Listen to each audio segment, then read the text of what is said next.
4월 6일 화요일 새벽 2부 예배를 하나님께 드리겠습니다. 찬송가 183장 빈들의 많은 분 풀같이입니다. 찬송가 183장입니다.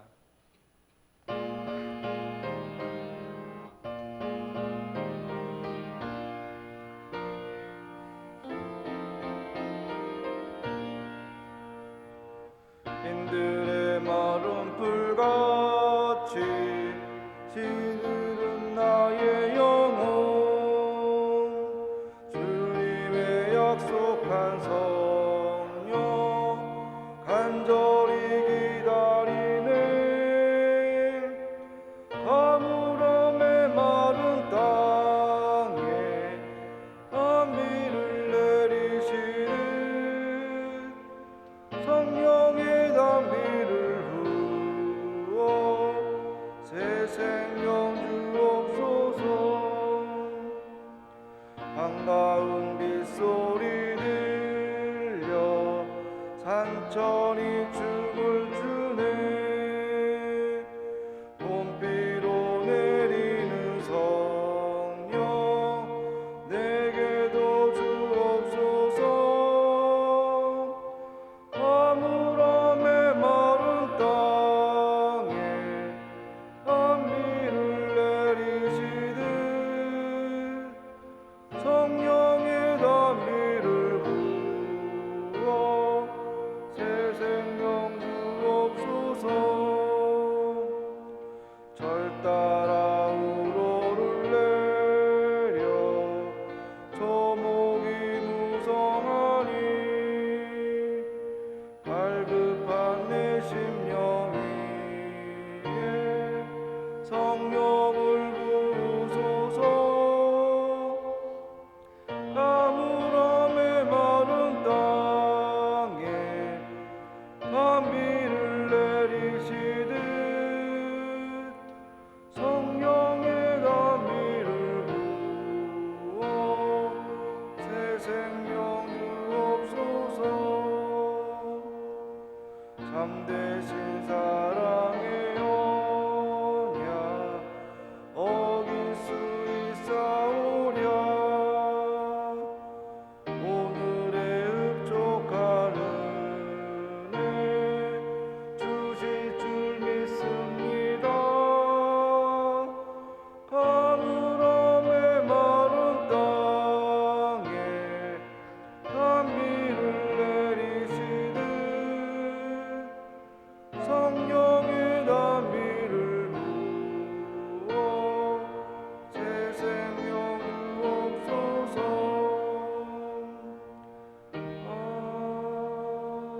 아멘. 다음 부를 찬송은 369장 죄짐 맡은 우리 구주입니다. 찬송가 369장입니다.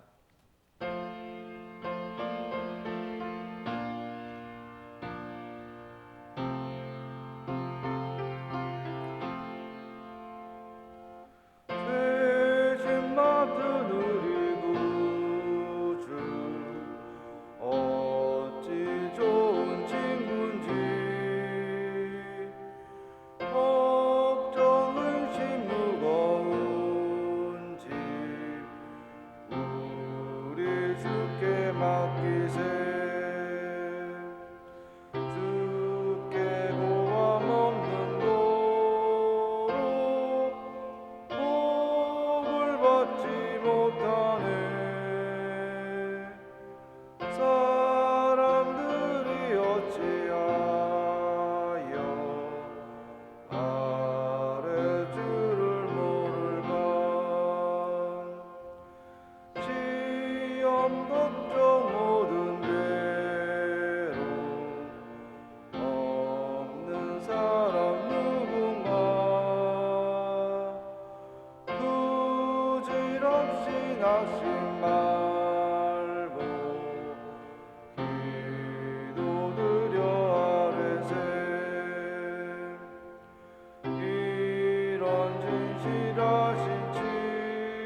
친구 멸시하고 너를 조롱하여도 예수 품에 안기어서 참된 위로 받겠네.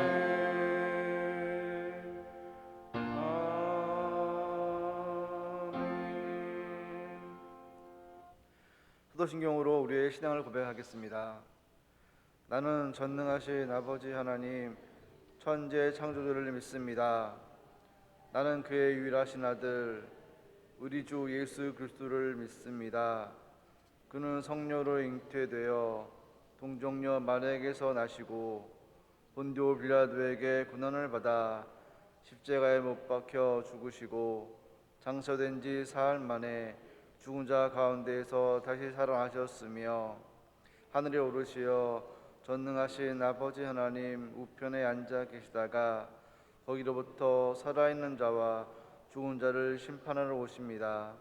나는 성령을 믿으며 거룩한 공교회와 성도의 교제와 죄를 용서받는 것과 몸의 부활과 영생을 믿습니다.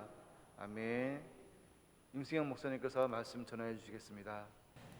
네, 오늘 함께 나눌 하나님의 말씀을 보겠습니다. 누가복음 24장 50절에서 53절입니다. 신약성경 142페이지에 있습니다.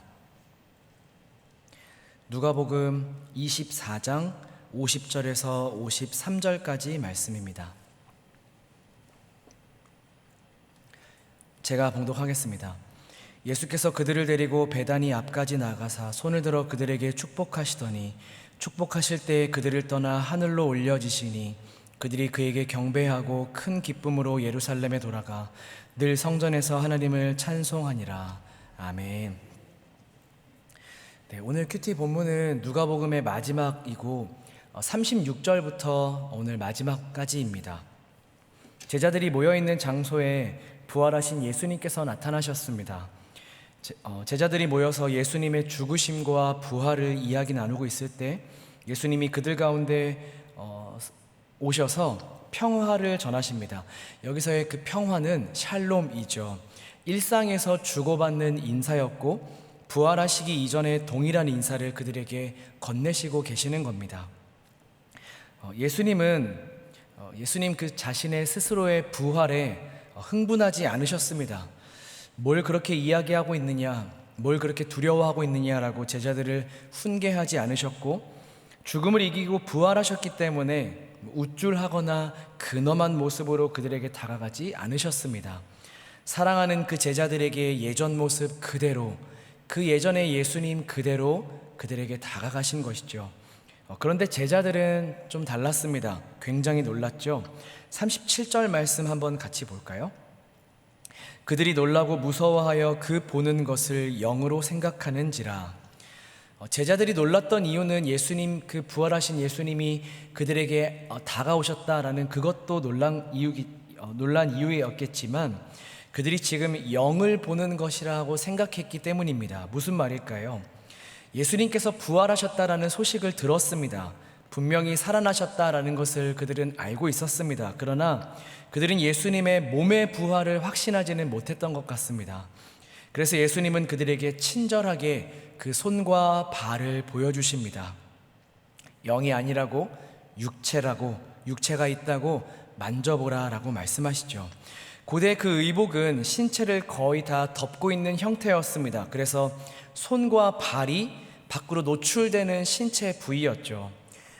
그 예수님의 말을 듣고 있는, 그 예수님을 보고 있는 제자들은 너무 기뻐서 오히려 믿지 못하는 이런 이상한 상황 가운데 빠집니다. 41절 말씀 한번 같이 볼까요? 그들이 너무 기쁨으로 아직도 믿지 못하고 놀랍게 여길 때에 기이한 일이 그들에게 일어난 것입니다. 기쁨과 의심이 공존하는 이상하고 신비로운 일이 제자들에게 일어난 것이죠.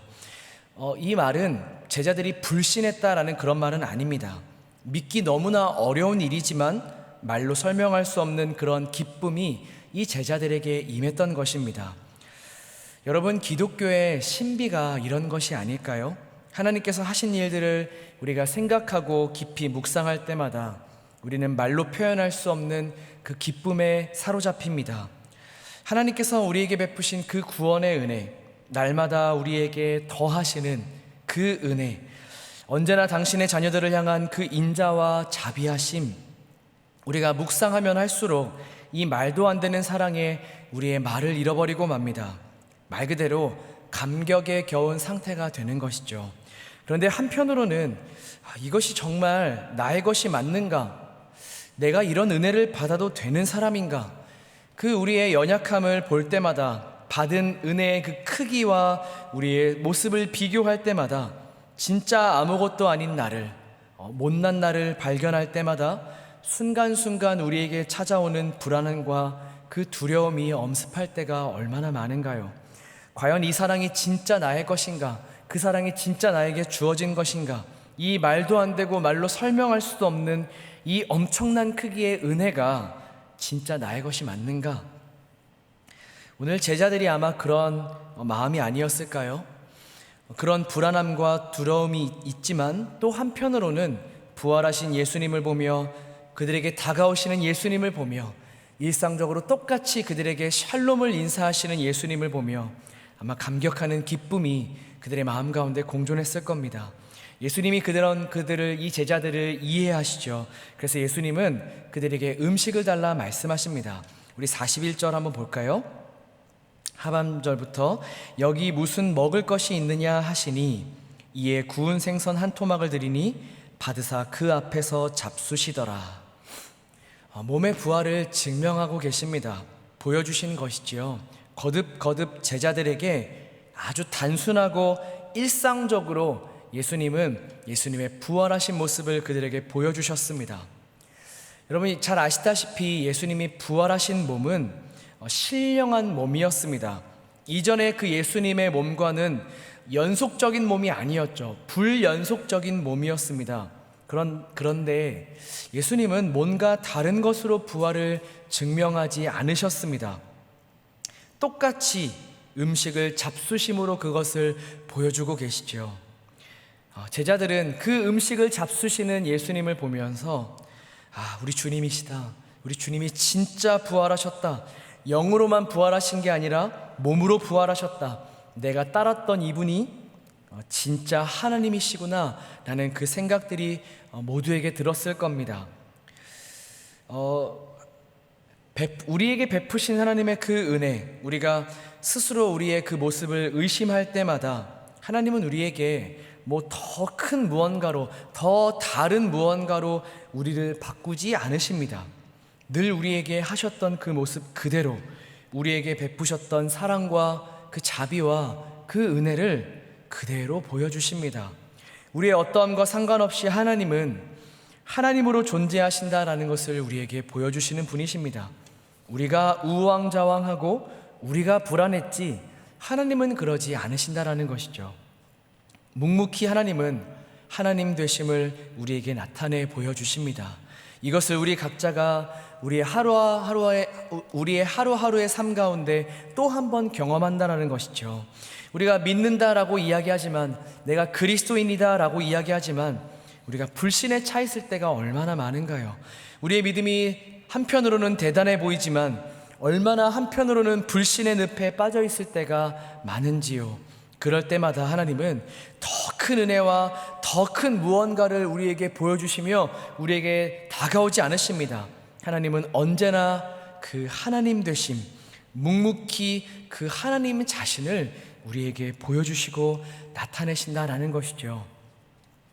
그렇게 제자들에게 나타나신 예수님은 마지막 이 제자들에게 두 가지 사역을 하시고 승천하시는데요. 그러니까 이 땅에서 제자들과의 마지막 만남이었고, 이제는 그들을 떠나셔야 했기에 가장 핵심, 가장 필요한 일을 예수님이 하셨다라는 것이죠. 누가가 오늘 보여주는 이 승천 이전에 그 두 가지의 사역, 그 두 가지가 무엇일까요? 첫 번째는 예수님은 제자들에게 말씀을 가르치십니다. 예수님의 죽으심과 부활이 이미 성경에 나타나 있는 사실이라는 것을 보여주시고, 제자들의 마음을 열어서 이 말씀을 이해할 수 있도록 그들을 도와주십니다. 그리고 제자들을 부르신 목적, 너희가 이 모든 일의 증인이라 라고 말씀하시는 것입니다. 이 복음의 증인으로 그들을 부르셨고 이 사명을 충성되이 수행하는 장면을 예수님은 설명하시지요. 다시 보여주셨습니다. 이 일은 오늘 이 예수님의 그 가르치심과 그들을 믿게 하시는, 설명하시고 그들의 눈을 열어서 그 하나님의 말씀을 보게 하시는 이 제자들뿐만 아니라 이후에 예수님을 따르는 모든 제자들에게 주신 사명입니다. 무슨 사명이라고요? 너희가 이 모든 일의 증인이라. 의심하고 두려워하고 있던 제자들에게 부활을 보여주셨고 그 부활을 그들 마음속 깊은 곳에 심어 놓으셨습니다. 이 부활의 힘은 약하고 힘이 없던 제자들을 복음의 담대한 증인으로 바꾸어 놓았습니다. 그런데 그것만으로는 안 되지요. 부활하신 예수님 앞에 이들은 감격과 기쁨으로 지금은 담대해졌지만 곧 그들을 반대하는 세상의 그 거대한 힘 앞에 그들은 굴복하게 될 것입니다. 금방 부활하신 예수님을 잊고 부활의 능력을 잊은 채 그렇게 아마 힘을 잃어버릴 것입니다. 예수님이 그 모든 것들을 잘 아셨습니다. 그래서 예수님은 그 말씀에 근거하여 성령을 보내신다라는 것을 말씀하시고 그 약속을 제자들과 하고 계십니다. 성령 하나님은 제자들 속에서 끊임없이 이 부활하신 예수님을 증거하실 것입니다.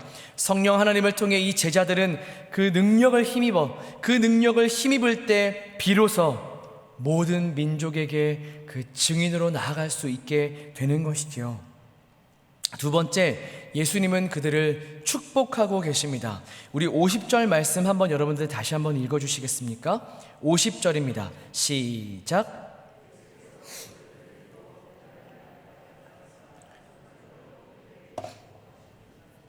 예수님이 그 마지막 제자들을 축복하십니다. 복을 주실 수 있는 하나님이셨죠. 예수님은 지금 부활하셨고 신령한 몸을 입으셨고 예수님 원래 그 자체가 하나님이셨습니다. 복을 그들에게 주실 수 있는 분이셨죠. 그러나 예수님은 끝까지 성자 하나님으로서의 그 사역을 감당하시고 계십니다. 복을 내리시는 권세를, 그 일을 아버지 하나님께 돌리고 계시죠. 복을 비셨고 아버지 하나님께서 그들에게 복을 내려주실 것입니다. 예수님께서 그들을 축복하시죠. 이 두 가지 사역, 그들에게 말씀을 가르치시고 그 말씀을 가르치시며 그 모든 말씀 속에 이 일들이 되어지고 있음을, 그리고 그 말씀을 붙들고 살아가는 제자들이 분명히 쓰러질 것을 아시기에 내가 너에게 성령을 보내줄 것이다 라고 약속하시는 그 사역, 그리고 그 예수님이 그 제자들을 축복하시며 그들에게 복을 빌어주시는 그 사역들을 그 감당하시고 나서 이 두 가지 사역을 경험한 제자들이 어떻게 되었을까요? 52절 마지막에 이렇게 이야기하십니다. 그들이 그에게 경배하고 큰 기쁨으로 예루살렘으로 돌아가 늘 성전에서 하나님을 찬송하니라. 말씀으로 하나님이 하시는 일들을 보고 복을 내려주심으로 성령 하나님을 소유한 자들로 살아가게 되는 그 제자들, 그들은 좌충우돌하면서도 이 제자로서의 사명을 끝까지 감당하게 됩니다. 예수님께서 부활하심으로 시작된 이 하나님의 나라, 그 나라를 이 땅에 세우는 사명을 가지고 그들은 달려가게 될 것입니다. 사랑하는 성도 여러분, 이 부르심 앞에 우리가 살아가고 있습니다. 우리는 오랜 시간 동안 이 누가복음 말씀을 통해 하나님의 나라가 무엇인지, 그리고 제자는 어떤 사람들인지를 보고 배우고 있습니다. 하나님 나라의 백성으로 하나님 나라를 세워가는 자들이 바로 예수님의 제자들입니다. 그리고 제자들로 하여금 이 길을 굳건하게 만드는 힘, 그것은 오늘 우리가 본문에서 보았듯이, 우리가 누가복음에서 살펴보았듯이 바로 예수님의 부활하신 사건입니다. 예수님의 부활은 그들에게 평강을 주었습니다. 두려움과 절망 속에 있는 그들을 평안하게 하였습니다. 그리고 예수님의 부활은 그들을 담대한 증인으로 살아가게 하였습니다. 예수님의 부활 앞에 그들은 이 사명을 포기하지 않는 제자로 살아가게 됩니다. 이 모든 것이 지속되면 될수록 그들에게 성령 하나님을 보내주심으로 제자로서의 사명을 완수하게 하셨습니다. 하나님 나라를 세워가는 영광스러운 존재로 그 예수님의 제자들은 살아가게 될 것입니다. 사랑하는 은평의 성도 여러분, 우리는 오늘 이 아침에도 우리 주님의 부활을 기억하고 묵상합니다. 성령께서 우리를 도우셔서 이 부활의 힘과 능력이 오늘도 우리의 삶의 모든 것에 영향을 주게 하실 겁니다. 불안할 때 평안을 허락하실 것이고, 우리가 움츠렸을 때 우리를 담대하게 할 것이고, 우리가 어디로 가야 할지 모를 때마다, 우리가 어떻게 가야 할지 그렇게 모를 때마다 우리가 받은 사명을 기억나게 하시고 그곳으로 달려갈 힘을 주십니다. 예수님과 함께 주어진 우리의 인생의 길을 한 걸음 한 걸음을 걸어가게 하시는 것이죠.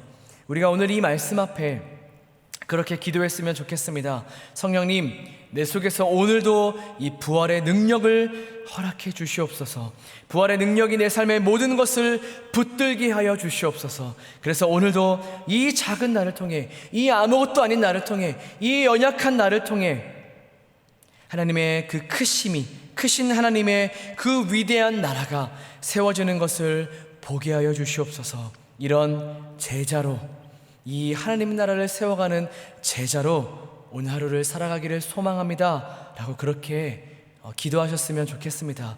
그리고 그렇게 일하시는 하나님을 오늘도 찬양하며 간증하는 우리의 모두의 삶의 되기를 간절히 진심으로 축복합니다. 이 시간 말씀 붙들고 함께 그렇게 기도하겠습니다. 또한 몇 가지 기도 제목 가지고 함께 기도합니다. 담임 목사님 성령으로 충만하게 하시고 목양의 모든 사역들 잘 감당하실 수 있도록 기도해 주시고, 우리 교회를 위해서 기도해 주시기를 바랍니다. 어려운 시기에 우리 교회가 이 땅에 하나님 나라를 보여주는 그리스도의 제자로 그렇게 살아갈 수 있도록 교회를 위해서 기도해 주셨으면 좋겠습니다. 나라와 민족을 위해서, 선교사님을 위하여서, 그리고 우리 환우들을 위하여서 기도하시고, 여러분들 각자 가지고 나오신 기도 제목들을 가지고 기도하시다가 돌아가시면 좋을 것 같습니다. 함께 기도하겠습니다.